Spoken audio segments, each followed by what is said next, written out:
na primeira carta de Paulo aos Coríntios, capítulo 1. 1 Coríntios, capítulo 1.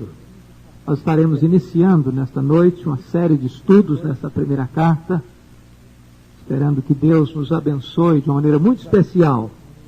Então nós vamos ler hoje este primeiro capítulo.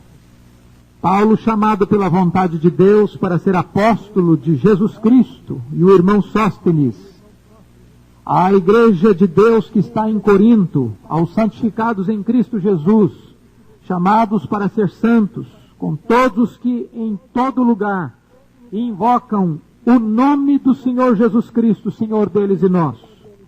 Graça a vós outros e paz da parte de Deus nosso Pai e do Senhor Jesus Cristo. Sempre dou graças a meu Deus a vosso respeito, a propósito da sua graça, que vos foi dada em Cristo Jesus, porque em tudo fostes enriquecidos nele, em toda palavra e em todo conhecimento, assim como o testemunho de Cristo tem sido confirmado em vós, de maneira que não vos falte nenhum dom, guardando vós a revelação de nosso Senhor Jesus Cristo, o qual também vos confirmará até ao fim, para serdes irrepreensíveis no dia de nosso Senhor Jesus Cristo. Fiel é Deus, pelo qual fostes chamados à comunhão de seu Filho Jesus Cristo, nosso Senhor. Rogo-vos, pois, irmãos, pelo nome de nosso Senhor Jesus Cristo, que faleis todos a mesma coisa, que não haja divisão entre vós, antes sejais inteiramente unidos na mesma disposição mental e no mesmo parecer. Pois a vosso respeito, meus irmãos, fui informado pelos da casa de Cloé, de que há contendas entre vós. Refiro-me ao fato de cada um de vós dizer: eu sou de Paulo, e eu de Apolo, e eu de Cefas, e eu de Cristo. Acaso Cristo está dividido? Foi Paulo crucificado em favor de vós? Ou fostes porventura batizados em nome de Paulo? Dou graças a Deus, porque a nenhum de vós batizei, exceto Crispo e Gaio, para que ninguém diga que fostes batizados em meu nome. Batizei também a casa de Estéfanas. Além destes, não me lembro se batizei algum outro, porque não me enviou Cristo para batizar, mas para pregar o Evangelho, não com sabedoria de palavra, para que se não anule a cruz de Cristo. Certamente, a palavra da cruz é loucura para os que se perdem, mas para nós que somos salvos, poder de Deus. Pois está escrito: destruirei a sabedoria dos sábios e aniquilarei a inteligência dos instruídos. Onde está o sábio? Onde o escriba? Onde o inquiridor deste século? Porventura não tornou Deus louca a sabedoria do mundo? Visto como na sabedoria de Deus o mundo não o conheceu por sua própria sabedoria, aprove a Deus salvar os que creem pela loucura da pregação. Porque tanto os judeus pedem sinais, como os gregos buscam sabedoria, mas nós pregamos a Cristo crucificado, escândalo para os judeus, loucura para os gentios, mas para os que foram chamados, tanto judeus como gregos, pregamos Cristo, poder de Deus e sabedoria de Deus, porque a loucura de Deus é mais sábia do que os homens, e a fraqueza de Deus é mais forte do que os homens. Amém. Nós estaremos trabalhando nesta noite sobre o tema: a gloriosa vocação do cristão. A gloriosa vocação do cristão. O apóstolo Paulo, meus irmãos, fundou a igreja de Corinto na sua segunda viagem missionária, no final da sua segunda viagem missionária, onde ele passou 1 ano e 6 meses pregando a palavra de Deus. E depois disso, Paulo foi para a cidade de Éfeso, na Ásia Menor, e de Éfeso ele mandou esta carta à igreja de Corinto. Esta primeira carta, certamente não foi a primeira carta que Paulo escreveu. Nós temos informação que Paulo escreveu uma outra carta, que nós não temos conhecimento do seu paradeiro. Se vocês lerem no capítulo 5, verso 9, Paulo faz referência a esta primeira carta que escrevera. Já em carta vos escrevi que não vos associasseis com os impuros. Nós não temos ciência do paradeiro desta carta. Portanto, esta carta que temos, a primeira carta aos Coríntios, na verdade é uma resposta a uma consulta que a igreja de Corinto fizera a Paulo. Veja no capítulo 7, verso 1: quanto ao que me escrevestes, é bom que o homem não toque em mulher. E aí ele vai descrevendo sobre esse assunto. Então dá-nos a entender que o que está acontecendo é que a igreja envia uma carta para Paulo, depois da primeira carta que ele mandou, fazendo algumas perguntas sobre alguns assuntos que a igreja está vivendo. E respondendo essas perguntas é que Paulo escreve esta carta, que nós chamamos e que nós temos em mãos, uma primeira carta aos Coríntios. A problemática que a igreja está vivendo chegou ao conhecimento de Paulo em Éfeso, através de uma irmã da igreja de Corinto, chamada Cloe. Às vezes nós olhamos esta pessoa, descrita no verso 1, como um elemento masculino, mas Cloe trata-se de uma mulher, de uma irmã daquela igreja.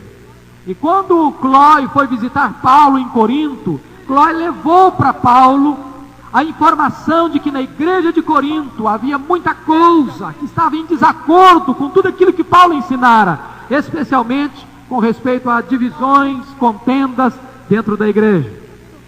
Então Paulo escreve esta carta como que trazendo resposta de Deus e solução de Deus para os problemas que a igreja estava vivenciando. Mas eu queria hoje, iniciando esta série de estudos, levantar uma pergunta. Paulo era um missionário estrategista. Paulo era um homem que Deus levantara de uma maneira muito especial para pregar o evangelho entre os gentios, para dar testemunho entre os gentios e para plantar igrejas em todo o mundo. E por que Paulo escolheu Corinto? Por que Paulo gastou 1 ano e 6 meses em Corinto, quando não era a sua praxe ficar tanto tempo num lugar? E eu gostaria de levantar aqui algumas razões pelas quais o apóstolo Paulo escolheu a cidade de Corinto para plantar uma igreja. Em primeiro lugar, Paulo escolhe a cidade de Corinto para plantar uma igreja por causa da sua posição geográfica. Corinto é uma cidade grega de grande importância, aproximadamente 80 a 100 quilômetros da cidade de Atenas, a grande capital da Grécia, a capital intelectual do mundo na época. E Corinto era a cidade banhada por 2 mares, o mar Egeu e o mar Jônico. E em Corinto ficava um dos mais importantes portos da época, o porto de Cencreia. Portanto, a cidade de Corinto era a cidade onde recebia gente, saía gente cotidianamente, diariamente. Era uma cidade onde as pessoas fervilhavam, onde as pessoas vinham e as pessoas saíam. Diríamos hoje que Corinto era a cidade cosmopolita. O mundo inteiro estava dentro de Corinto. Evangelizar Corinto era estratégico, porque o evangelho a partir de Corinto poderia se espalhar e se divulgar por todo o mundo. Tem uma razão porque Paulo concentra-se nesta cidade. A segunda razão pela qual Paulo concentra-se em Corinto para plantar uma igreja, poderíamos denominar de uma razão social. Corinto era uma grande cidade, era uma importante cidade, uma cidade riquíssima, de um comércio febril, de um crescimento não apenas comercial, por causa da rota onde estava, mas uma cidade florescente do ponto de vista da cultura, da intelectualidade. Mas Corinto fora destruída, totalmente arrasada, completamente pelos romanos no ano 146 a.C. E Corinto ficou coberta de cinzas, de opróbrio e de destruição por 100 anos. Só em 46 a.C. é que César Augusto vai reconstruir a cidade de Corinto. E agora, quando Paulo chega em Corinto, de certa forma é uma cidade nova. E eu creio que qualquer pessoa conhece, dentro dessa questão da sociologia da religião, de que você plantar uma igreja numa cidade nova, que está florescendo agora, que está começando agora, que está surgindo agora, a facilidade dessa igreja crescer é muito maior do que você começar a plantar uma igreja numa cidade antiga, de hábitos antigos, de costumes antigos, de práticas religiosas já arraigadas, onde as pessoas já estão ali há muitos e muitos e muitos anos. Paulo então entende que o florescimento da cidade é um campo fértil para semear o evangelho e para plantar uma igreja. Mas uma terceira razão pela qual Paulo escolheu Corinto para plantar uma igreja, que é uma razão cultural. Corinto era uma das cidades mais importantes do mundo da época em pelo menos 3 aspectos. Primeiro, por causa do seu comércio. como eu disse para os irmãos, uma cidade marítima, onde tem um porto, e naquela época era a rota do mundo, passava por ali, então o comércio era muito importante. Isso fazia com que pessoas chegassem e saíssem de Corinto constantemente, e então era uma oportunidade de pregar. Segundo, era uma cidade importantíssima na área dos esportes. Os jogos, a prática dos jogos istmicos estavam em Corinto, só superados no mundo na época pelos Jogos Olímpicos. Era uma cidade que atraía gente do mundo inteiro para essa prática esportiva. Era uma cidade que fervilhava de juventude. Era uma cidade que pulsava vida. E então Paulo entende que aquela era uma cidade que precisava estar sendo alvo da evangelização e do alcance do evangelho da graça de Deus. Mas havia uma terceira razão dentro dessa questão cultural, que Corinto era uma cidade altamente intelectual. Corinto era uma cidade que tinha como principal hobby ir para as praças e escutar os grandes filósofos, os grandes pensadores exporem sua cosmovisão. Era uma cidade que ruminava, que transpirava cultura e conhecimento. E Paulo entendia que o evangelho então podia chegar naquela cidade e mudar a cosmovisão daquela cidade. Havia uma quarta razão pela qual Paulo decidiu plantar uma igreja em Corinto, que era a razão moral. Embora Corinto fosse uma cidade extremamente intelectual, Corinto era uma cidade profundamente depravada moralmente. Talvez uma das cidades mais depravadas da história antiga. Talvez a gente hoje chegue e tire uma radiografia da nossa sociedade e diga que sociedade corrompida, que sociedade poluída, imaculada pela sensualidade, pela pornografia, pela imoralidade sexual. Mas a nova moralidade que nós estamos vendo nada mais é do que a velha moralidade travestida com roupagens talvez um pouquinho diferentes. E a cidade de Corinto era corrompida por algumas razões. Primeiro, porque se confundia religião com prática sexual.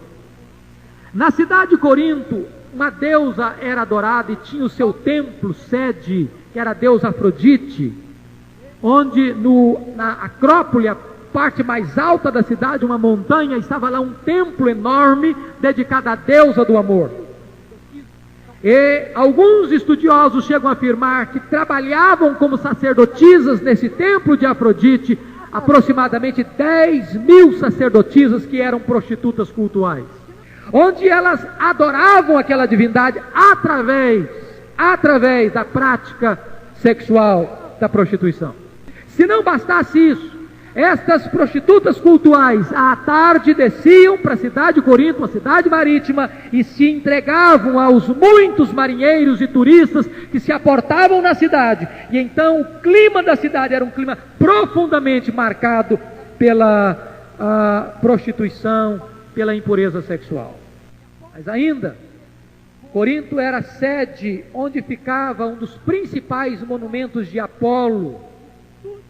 E Apolo era um deus grego que descrevia a beleza do corpo masculino.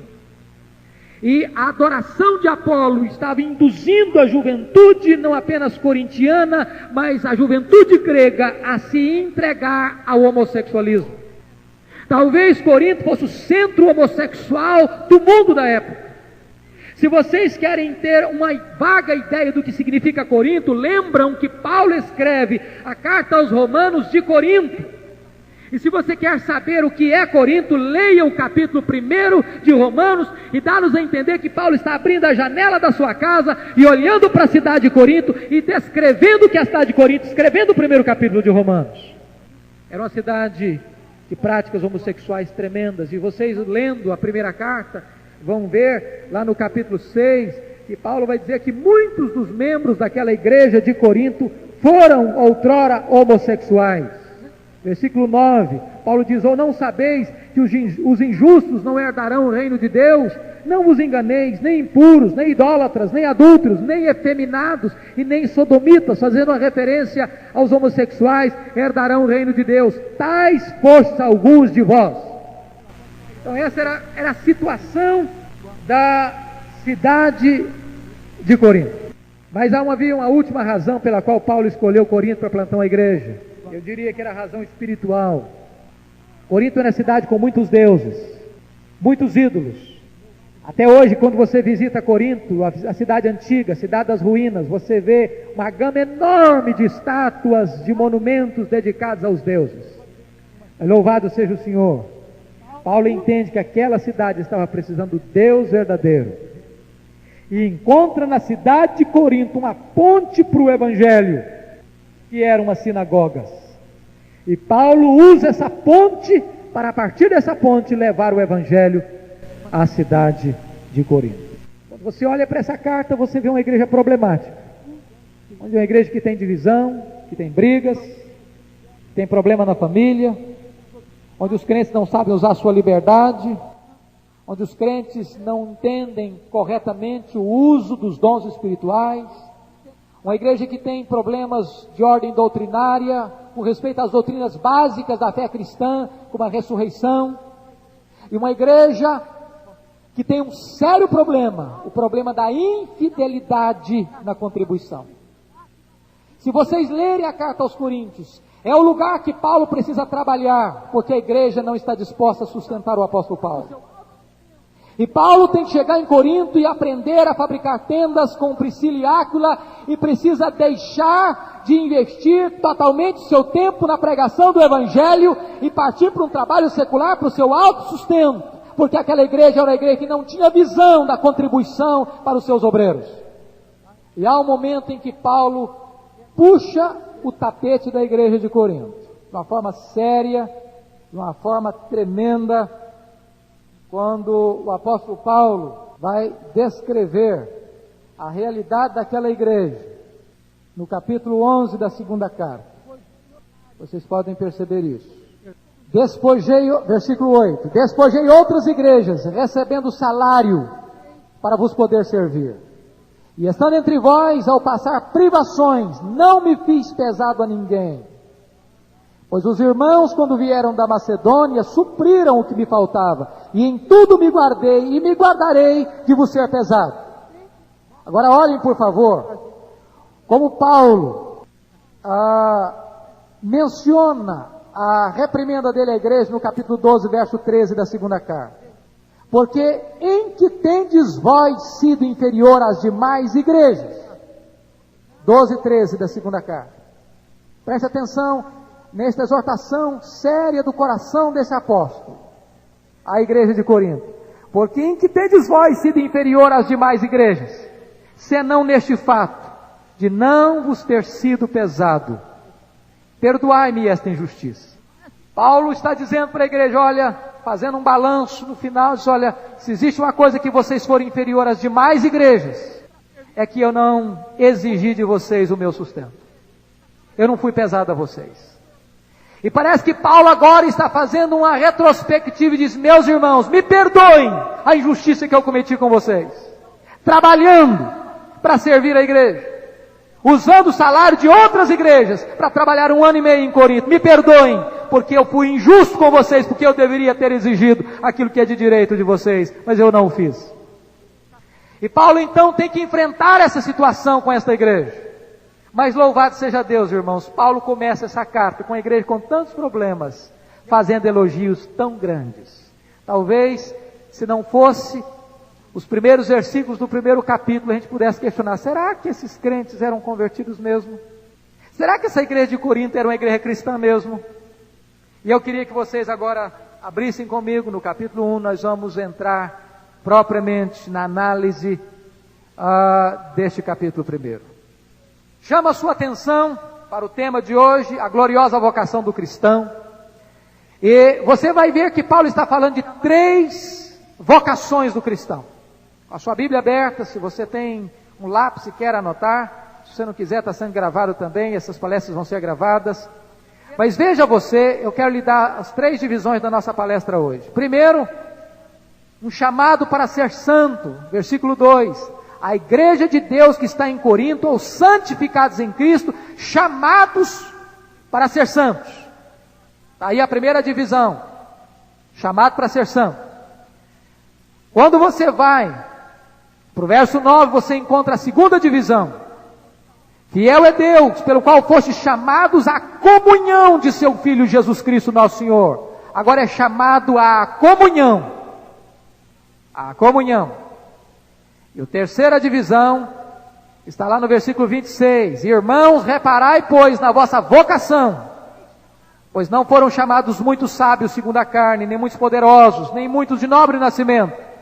Versículo 29, a fim de que ninguém se glorie na presença de Deus, chamados para glorificar a Deus.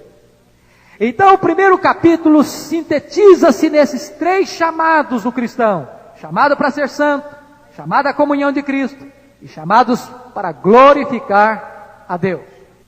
Preste atenção você aí no versículo 2. Olha que coisa maravilhosa que Paulo está dizendo. A igreja de Deus que está em Corinto, aos santificados em Cristo Jesus. A palavra igreja já significa um povo tirado para fora do mundo, separado para Deus.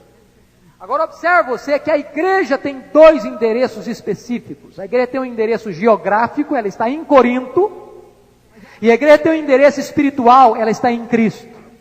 Olha que coisa interessante. Ela tem dois endereços, ela está em Corinto e ela está em Cristo. A nossa igreja precisa estar em Vitória, mas ela precisa estar em Cristo. Ela é uma igreja local, mas ela é uma igreja ligada à igreja universal e mística, corpo de Cristo, porque ela está em Cristo. Veja você que esta igreja tem dono. Versículo 2 está dizendo, a igreja, não a igreja de Corinto, mas a igreja de Deus que está em Corinto. Às vezes nós usamos determinadas expressões que precisaríamos, às vezes, nos corrigir. Quando a gente diz a minha igreja, ou a nossa igreja, Paulo tinha esse cuidado de dizer é a igreja de Deus. A igreja não é minha, a igreja não é sua, a igreja não é nossa, a igreja é de Deus. E Paulo chega a dizer para os presbíteros de Éfeso que ela é de Deus porque Deus a comprou com o sangue do seu Filho. Agora preste atenção que esta igreja tem algumas características ainda no verso 2. Primeiro, você vai ver aí a santificação posicional. A igreja de Deus que está em Corinto, aos santificados em Cristo. Estava dando uma palestra para os nossos adolescentes e perguntando para eles, você é santo? E alguns ficaram meio titubeando, meio em dúvida se eram santos, se não eram santos. Eu quero dizer uma coisa clara aqui. Toda pessoa que crê em Jesus é santa. Essa é a santificação posicional. Significa que hoje às vezes nós confundimos com a teologia católica que santa é aquela pessoa que depois de morta, uma pessoa que fez e aconteceu, etc, etc, etc, depois de morta ela é canonizada, então vira santo. Não é isso que a Bíblia ensina sobre ser santo. Primeiro, ser santo é estar em Cristo. Essa é a santificação posicional. Isso é um ato, não é um processo. Santificação em Cristo é posicional. Você está em Cristo, você foi separado para Deus de uma vez para sempre. Você foi chamado para a santificação. Mas olha aí o versículo 2 que existe uma segunda santificação. Agora não é posicional, agora é a santificação processual. Aos santificados em Cristo, chamados para ser santos. Parecia contraditório, não? Se já é santo, como é que é chamado para ser santo? É que a primeira santificação é posicional, a segunda santificação é processual.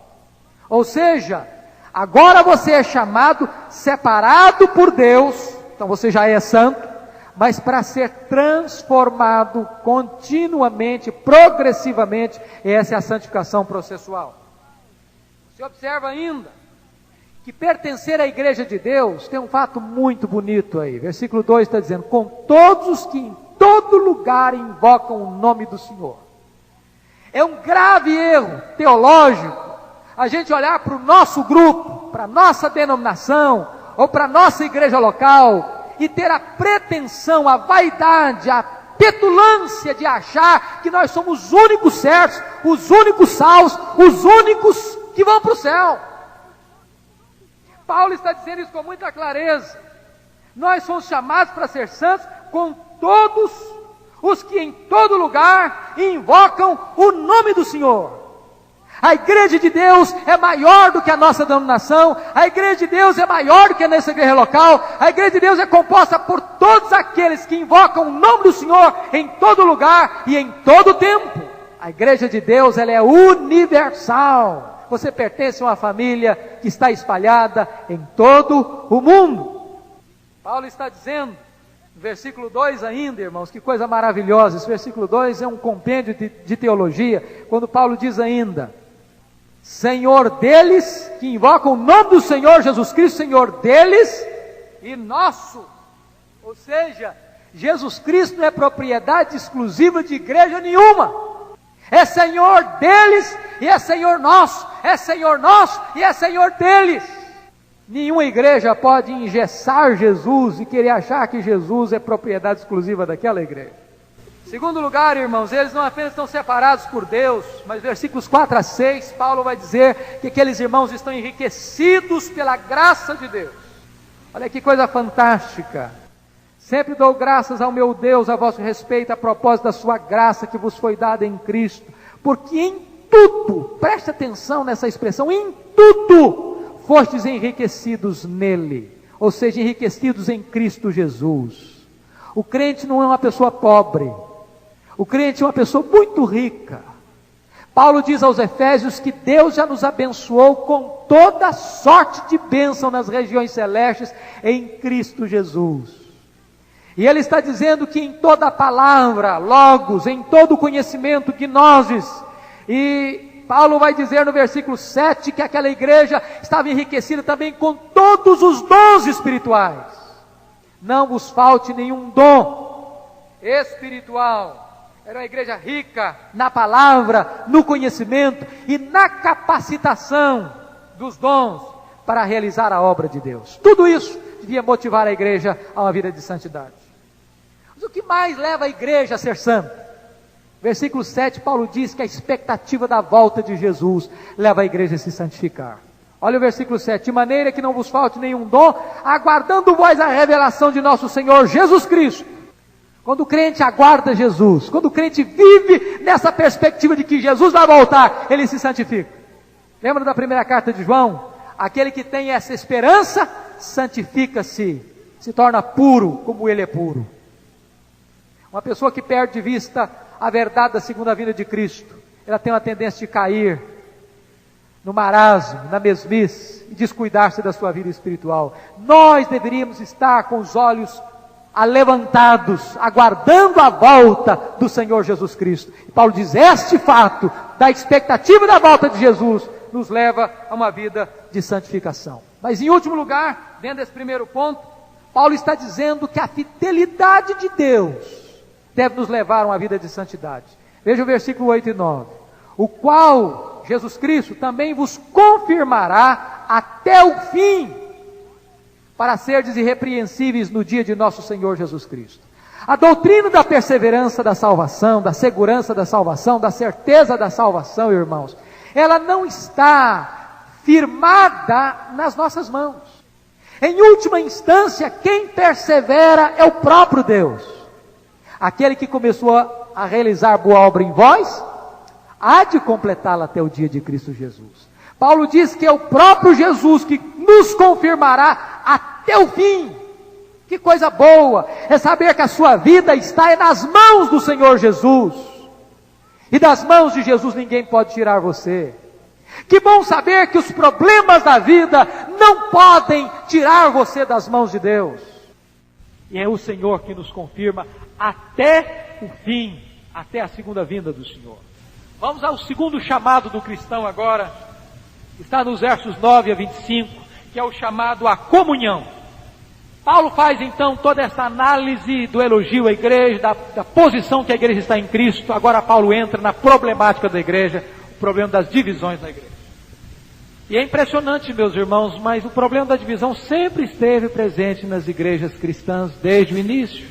Quando você lê as cartas do Novo Testamento, quase todas elas fazem referência a divisões dentro da igreja. Nós estamos vivendo numa época fatídica nesse sentido, onde tantas igrejas se dividem, onde as pessoas não têm compromisso mais de fidelidade, onde as pessoas firmam um compromisso hoje para desfazê-lo amanhã. E Paulo vai trabalhar essa questão hoje para nós de uma maneira muito... Do versículo 13, que eu gostaria que você observasse comigo, Paulo faz 3 perguntas retóricas, e estas perguntas são as palavras-chave para ele tratar do assunto da divisão na igreja. Acaso está Cristo dividido? Foi Paulo crucificado em favor de vós? Ou fostes porventura batizados em nome de Paulo? A primeira coisa que Paulo pergunta é o seguinte: está Cristo dividido? Que Paulo está dizendo que as divisões na igreja são absurdas, porque elas estão levando os crentes a pensar que Paulo está pregando um Cristo, Apolo está pregando outro Cristo, Cefas está pregando outro Cristo. A igreja de Corinto começa a se dividir internamente. Por quê? Porque a igreja, em vez de influenciar o mundo está influenciando a igreja. O que está acontecendo? A sociedade de Corinto, com as suas ideias, com seus líderes, com seus filósofos, com seus pensadores, quando as pessoas iam para as praças, escutavam o líder tal, escutavam o filósofo tal, e então a multidão dizia: eu sou partidário do fulano de tal, eu sou seguidor do filósofo tal, eu sou seguidor do pensador tal. De repente, essa influência entra dentro da igreja. E é muito triste quando o mundo invade a igreja. E Paulo então precisa mostrar que o grande problema é que a igreja estava seguindo um modelo mundano. E que modelo é esse? O culto à personalidade. Meus irmãos, essa carta de Paulo aos Coríntios nunca foi tão atual como nos dias de hoje. Nós estamos enfrentando um grave problema evangélico nos nossos dias, e não é no mundo não, é dentro de Vitória, onde tantas igrejas deixam de olhar para a mensagem, deixam de se concentrar na mensagem para se concentrar no mensageiro. O importante não é o mensageiro, é a mensagem. Paulo precisa perguntar no capítulo 3, meus irmãos, quem é Paulo? Quem foi Apolo? Simplesmente servos por meio de quem vocês creram.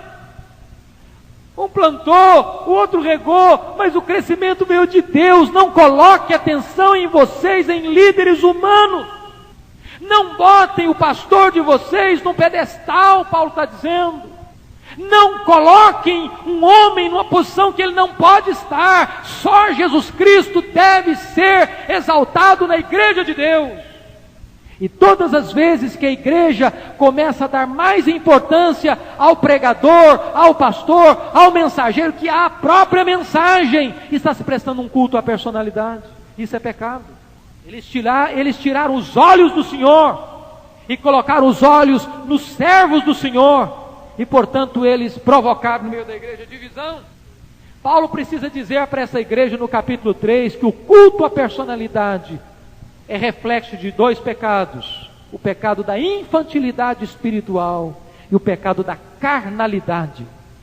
Paulo diz: vocês são bebês, vocês são crianças, vocês são carnais. Por quê? Porque vocês estão seguindo a homens.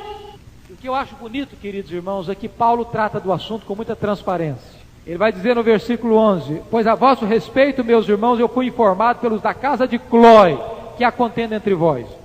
Muitas vezes, quando nós vamos tratar dos problemas na igreja, a gente não trata de maneira transparente, por exemplo, e a gente vai dizer: tem alguém dizendo algumas coisas por aí na igreja.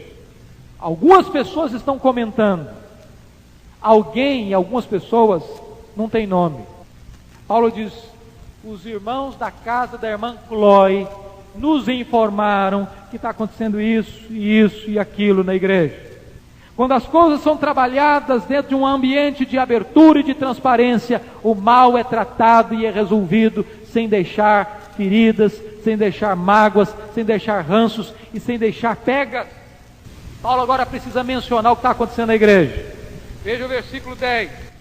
Rogo-vos, irmãos, pelo nome de nosso Senhor Jesus Cristo, que faleis todos a mesma coisa, que não haja entre vós divisões. A palavra divisões aqui é a palavra grega cisma. É a mesma coisa de você pegar um tecido e rasgar o tecido. O que Paulo está dizendo que havia na igreja como que um tecido, um vestido roto, rasgado. É isso que eles estavam fazendo na igreja, rasgando a igreja.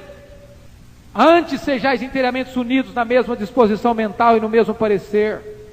E ele vai dizer no versículo 12: refiro-me ao fato de cada um de vós dizer: eu sou de Paulo, e eu de Apolo, e eu de Cefas, e eu de Cristo. Por que 4 partidos dentro da igreja? Por que a igreja de Corinto está sendo uma igreja pluripartidária? O que significam esses 4 partidos? Em primeiro lugar, existia o partido de Paulo, poderíamos chamar do Partido Liberal de Paulo, PLP. E o Partido Liberal de Paulo era aquele partido, certamente, dos fundadores da igreja. Paulo, no capítulo 4, versículo 15 da primeira carta, ele diz que, embora tivessem muitos preceptores, mas Paulo os gerou em Cristo. Paulo era o fundador daquela igreja, quem tinha ganhado cada um deles para Jesus. E então, certamente, aqueles primeiros membros da igreja começaram a dizer: não, Paulo foi quem começou, Paulo foi o fundador, nós fomos os pioneiros dessa igreja, e nós estamos ligados à ala, ao partido de Paulo. Talvez os que engrossassem esse partido de Paulo fossem aquelas pessoas que seguissem a linha da pregação de Paulo, por exemplo, da liberdade cristã, não ficar atrelado ao legalismo que os judeus queriam impor. E é interessante que esse partido seguidor de Paulo está contrariando e desobedecendo o ensino de Paulo na igreja. Paulo não autoriza aqueles irmãos colocá-lo numa posição que ele não podia ocupar. Havia um segundo partido, o partido de Apolo. Nós poderíamos chamar do partido filosófico de Apolo, ou PFA. Não confundam com o PFL. E o PFA, por que era o partido filosófico de Apolo? Porque Apolo era da cidade de Alexandria, a segunda maior cidade do mundo, cidade egípcia, uma cidade altamente intelectual, onde floresceu a grande escola da interpretação alegórica. Vocês se lembram que Apolo era um grande orador, um homem que tinha fluência na palavra, um grande pregador. Talvez o grupo de Apolo era o grupo dos intelectuais, daqueles que gostavam de um discurso bem elaborado, de um discurso eloquente, de um discurso cheio de beleza retórica, e então aquele grupo formou uma elite cultural dentro da igreja. Depois veio o partido de Pedro, o partido legalista de Pedro, PLP, e era composto possivelmente pelos judeus, pelos prosélitos gentios que se tornaram judeus através da circuncisão, ou quem sabe até mesmo dos tementes a Deus, daqueles que, embora gentios, amavam a ética judaica e estavam vindo para as sinagogas. Era o caso de Cornélio, o caso de Lídia, que eram pessoas tementes a Deus, que vieram a conhecer o Evangelho de Jesus Cristo. E depois havia o Partido de Cristo, chamaríamos de Partido Cristão de Jesus, o PCJ. E esse partido, talvez com o nome mais bonito, fosse o mais problemático. Talvez esse fosse o partido exclusivista. Talvez esse fosse o partido que dissesse o seguinte: olha, quem não estiver do nosso lado está fora. Quem não estiver no nosso grupo não tem salvação. Quem não jogar no nosso time, quem não defender a nossa bandeira, não tem saída para ele. Talvez fosse o grupo daqueles que se consideravam os iluminados, os espirituais, que Deus falava diretamente para eles e que eles não queriam saber de se submeter a nenhum líder humano. Conhece gente assim hoje? Gente que não aceita liderança, gente que tem canal direto com Deus, Deus fala direto com ele e ele só escuta Deus, não escuta líder, não escuta a palavra de Deus mais, porque Deus está falando direto, Deus tem um canal assim que despeja direto na cabeça dele. E esses líderes começam então a se sentir os grandes espirituais, os iluminados. Paulo precisa mostrar que essa atitude deles era uma atitude carnal. Está Cristo dividido? Não, Cristo não está dividido. Cristo é integral, Cristo não pode ser dividido. Mas Paulo vai tratar do problema da divisão na segunda pergunta retórica do versículo 13. Vocês foram batizados em nome de Paulo? E agora Paulo não está com isso, irmãos, diminuindo o valor do batismo. Paulo está colocando o batismo no seu devido lugar. Sabe o que estava acontecendo na igreja de Corinto? Aqueles irmãos que tinham sido batizados por Paulo se enchiam de vaidade. Ah, você é um crente de segunda categoria, eu fui batizado por Paulo. Mas você está pensando o quê? Aí o outro grupo diz o seguinte: ah, mas eu fui batizado por Apolo. Você conhece gente que acha que tem mais regalias ou privilégios espirituais, ou acha que tem uma posição muito elevada porque foi batizado pelo pastor fulano de tal, ou porque foi batizado com a água especial do Rio Jordão num dia especial? Bobagem, infantilidade isso. Paulo está dizendo: não tem nada de importância em quem é que batizou você. Você não foi batizado em nome de Paulo. O que é importante é que você foi batizado em nome de Jesus. O seu batismo não vincula você com a pessoa que batizou você. O seu batismo vincula você com Cristo. Você está identificado com Jesus e não com a pessoa que ministrou o batismo. Paulo faz a terceira pergunta, versículo 13, a pergunta retórica: foi Paulo crucificado por vós? E agora Paulo precisa levantar, a partir do verso 17 até o versículo 25, um grande tema deste capítulo, que é o tema da cruz de Cristo. Paulo vai contrastar aqui o poder do Evangelho versus fraqueza da sabedoria humana. E Paulo vai mostrar que 3 grupos existiam dentro da igreja, que olhou para a cruz em 3 perspectivas diferentes. Veja você o versículo 23. Mas nós pregamos a Cristo crucificado, escândalo para os judeus, loucura para os gentios. 24. Mas para os que foram chamados, tanto judeus como gregos, pregamos Cristo, poder de Deus e sabedoria de Deus. Em primeiro lugar, meus irmãos, Paulo está dizendo que alguns tropeçaram na cruz. E quem é que tropeçou na cruz? Os judeus. Por que eles tropeçaram na cruz? Porque os judeus aguardavam milagres. Lembram que nos evangelhos os judeus estão sempre chegando perto de Jesus pedindo um milagre? E Jesus nunca fez milagre para agradar ninguém. Eles estavam acostumados a uma história de grandes milagres.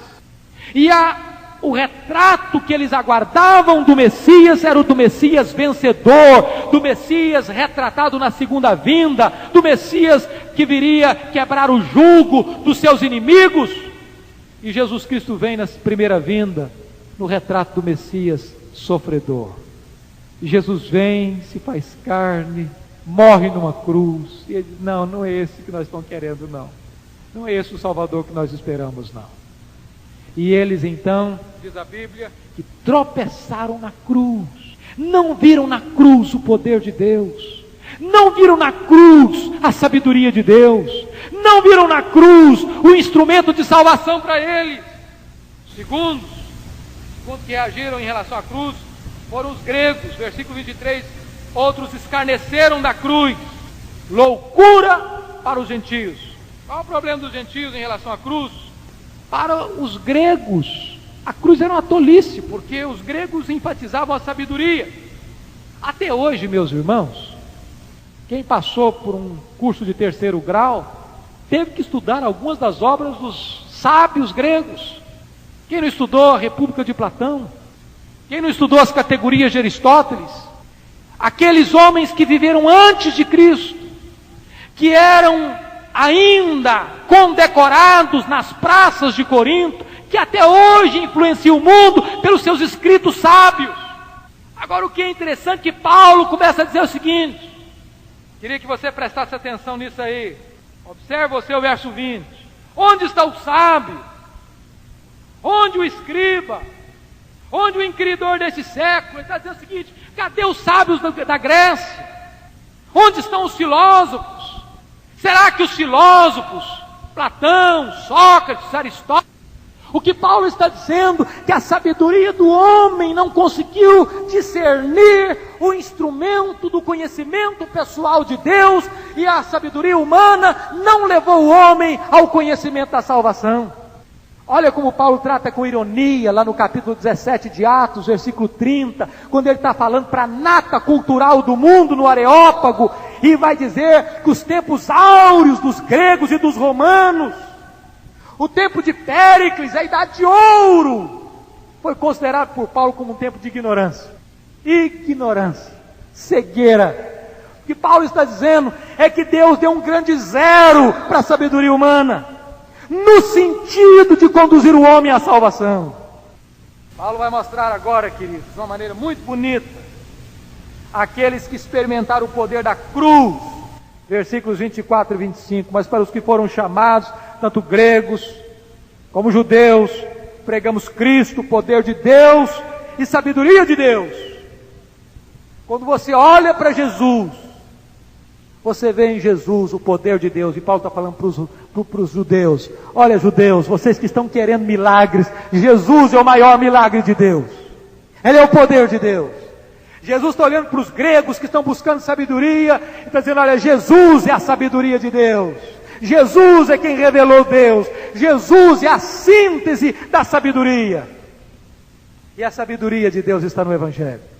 Finalmente, querido, o último ponto da nossa meditação, terceiro chamado, versículos 26 a 31, chamados para glorificar a Deus. Somos chamados para sermos santos, chamados para a comunhão de Cristo, chamados para glorificarmos a Deus.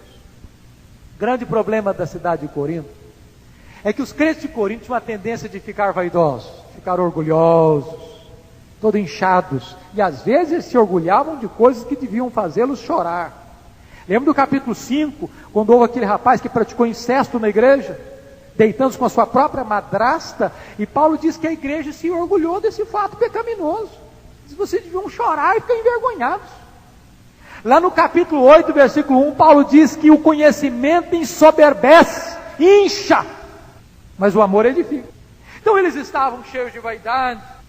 Paulo vai corrigir esse problema da vaidade humana e deslocar o problema da vaidade humana para a glorificação do nome de Deus. Em primeiro lugar, relembrando para eles quem eles foram no passado. Veja o verso 26. Irmãos, preste atenção no verbo, reparai, a palavra forte. Irmãos, reparai, pois, na vossa vocação, visto que não foram chamados muitos sábios segundo a carne, nem muitos poderosos, nem muitos de nobre nascimento. Está mostrando: olha, vocês não estavam com essa bola toda não. Quando vocês foram chamados ao Evangelho, vocês não estavam com essa bola toda alta assim não. Paulo começa a mostrar e botá-los no devido lugar que eles têm. Se você olhar no capítulo 6, verso 9, na verdade Paulo diz que eles eram terríveis pecadores. Segundo lugar, versículos 27 a 29, Paulo vai relembrá-los por que é que Deus os chamou. Paulo está dizendo que Deus chamou o fraco, que Deus escolheu as coisas loucas do mundo para envergonhar os sábios, escolheu as coisas fracas do mundo para envergonhar as fortes, e Deus escolheu as coisas humildes do mundo e as desprezadas e aquelas que não são, para reduzir a nada as que são, a fim de que ninguém se vanglorie na presença de Deus. Vamos ser sinceros, o que é que as pessoas do mundo aí de fora dão valor? Dão valor ao berço. Que berço o cidadão veio? De que família que ele veio? Em que lugar que ele mora? Em que faculdade ele estudou? Qual a profissão dele? Qual o status social dele? Quanto dinheiro ele tem? Qual a posição que ele ocupa na sociedade? O mundo dá valor a essas coisas. Paulo está dizendo: não, Deus não dá valor a nada disso. Aliás, Deus chama as coisas que não são para envergonhar as que são. Deus não permite que ninguém se vanglorie na sua presença. Finalmente, Paulo relembra aqueles irmãos do que é que eles têm em Cristo, versículos 30 e 31, terminando. Agora olhe você a adversativa que Paulo usa: mas vós sois dele, em Cristo Jesus, qual se tornou da parte de Deus sabedoria e justiça e santificação e redenção. Jesus é a sua sabedoria, meu irmão. É Jesus que abre a cortina para você entender a vida. Se você não olhar para a vida através das lentes de Jesus, você não vai entender o que significa a vida. Jesus é para você justiça, porque é Jesus quem acerta a sua relação com Deus. Jesus é para você santificação, porque é através de Jesus que você é separado para servir a Deus. Jesus é redenção, porque Jesus foi quem pagou o preço para você ser salvo. Eu posso olhar aqui e ver os 3 tempos da nossa salvação. Tempo passado, nós temos sido salvos, porque Jesus é nossa justiça, nós somos justificados. Tempo presente, estamos sendo salvos, porque Jesus é a nossa santificação. E nós seremos salvos, porque Jesus é a nossa redenção. Nós aguardamos esse dia, quando o nosso corpo será redimido da presença e do poder do pecado. Eu termino. Talvez nós pudéssemos dizer que igreja terrível era a igreja de Corinto, que igreja problemática. Mas antes de condenar a igreja de Corinto, precisaríamos olhar para dentro de nós mesmos. Dizer: meu Deus, como é que eu estou em relação a esta palavra? Que Deus nos ajude, irmãos, a entendermos o nosso chamado. Deus nos chamou para a santidade. Deus nos chamou para estarmos unidos a Jesus. E Deus nos chamou para glorificarmos a Deus. Se alguém tiver que se gloriar, glorie-se nisto, em conhecer a Deus e fazer a sua vontade. Que Deus nos abençoe. Amém.